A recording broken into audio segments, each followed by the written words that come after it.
నమస్కారం అండి.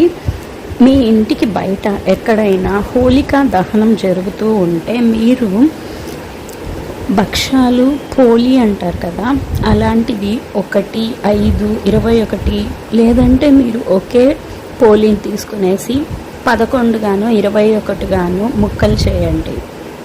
దానితో పాటు మీకు చేతనైనంత ఒక పిరికడు నల్ల నూగులు, తెల్ల నూగులు, ఎండు కొబ్బరి ముక్కలు 21, 11, పచ్చి కొబ్బరి ముక్కలు 11, 21 అలా తీసుకోండి.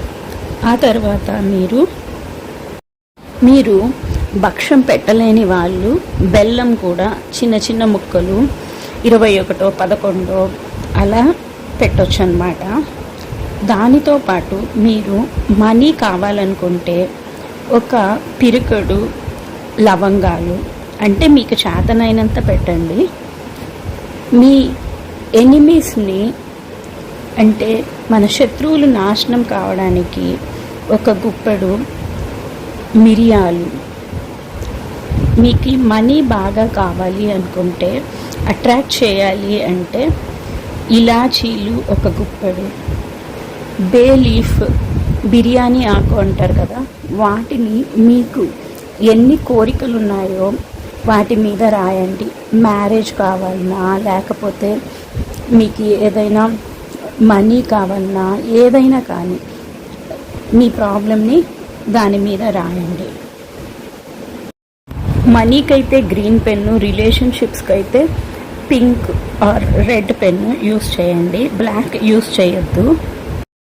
ఎప్పుడు అడ్డంకులు వస్తూ మన పనులు ఆగిపోతూ ఉంటే ఆబ్స్టికల్స్ రిమూవ్ చేయడానికి స్టార్ అని ఫ్లవర్ అంటారు కదా, మసాలాలలో వేసేది స్టార్ లాగా ఉండే మసాలా, కల్లుప్పు, పిశాచ దోషాలు, దృష్టి దోషాలు, ఏదైనా దోషాలు ఉంటే, బాధలు ఉంటే అవి పోవడానికి